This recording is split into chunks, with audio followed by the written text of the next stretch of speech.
Puis là, j'ouvre la boîte. Puis là, je commence à me rendre compte que tous les leggings ont une jambe plus courte que l'autre. Puis là, je suis assise par terre, puis là, je les regarde, puis là, je les sors, puis je mesure.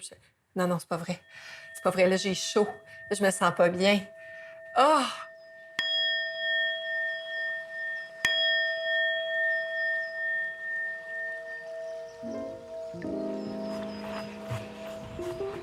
On a eu envie de créer un monde, un univers où on pouvait à la fois devenir maître de notre temps et de notre vie et être proche de nos valeurs dans notre travail.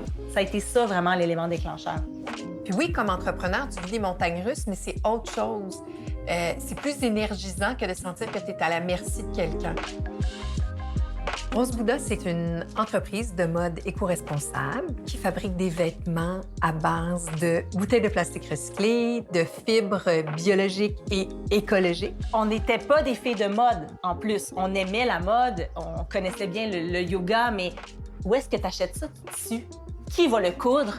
C'est quoi le fil qu'il faut? Tu sais, on est vraiment parti de rien.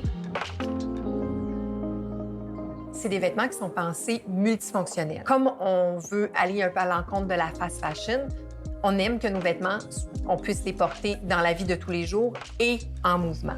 Quelque chose comme ça? Non, c'est trop Non, rouge. c'est trop brun. Un peu.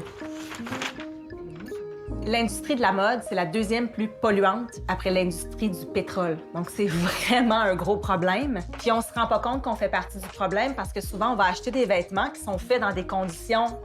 Des vêtements pas chers, c'est sûr qu'il y a quelqu'un qui paye au bout de la ligne. Et qui sont faits avec des fibres, souvent qui ont nécessité beaucoup d'eau, beaucoup de pesticides. Et il y a des teintures. Toutes les teintures sont très chimiques, la plupart polluantes. Même moi, avant de me poser la question, j'avais aucune idée à quel point ce que je consommais comme vêtements polluait. Une des choses qui est super importante, c'est la traçabilité. C'est ça, dans les prochaines années, qui va faire que les entreprises se différencient parce que c'est pas vrai que tout le monde va pouvoir confectionner localement encore. Mais les entreprises qui vont avoir des produits traçables, du fil jusqu'à la sortie, c'est ça qui va être important puis c'est ça que le consommateur doit commencer à demander. Pourquoi ça coûte 68 un chandail?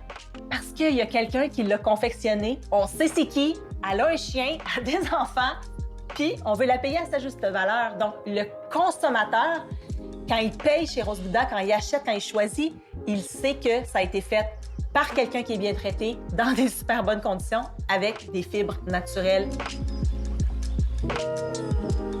Rose Bouddha, c'est vraiment un style de vie, si bien qu'on est toutes les deux parties de Montréal. On a quitté la grande ville pour venir s'installer dans les Laurentides. On voulait pas que le travail passe en premier. On voulait que ce soit la famille et après vient le travail.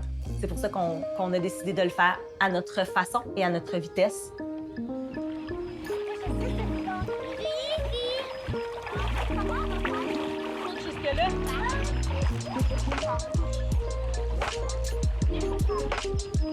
J'ai l'impression que Rose Bouddha, c'était un timing un petit peu extraordinaire. C'est comme si on était un petit peu protégé ou soutenu par quelque chose de plus grand que nous.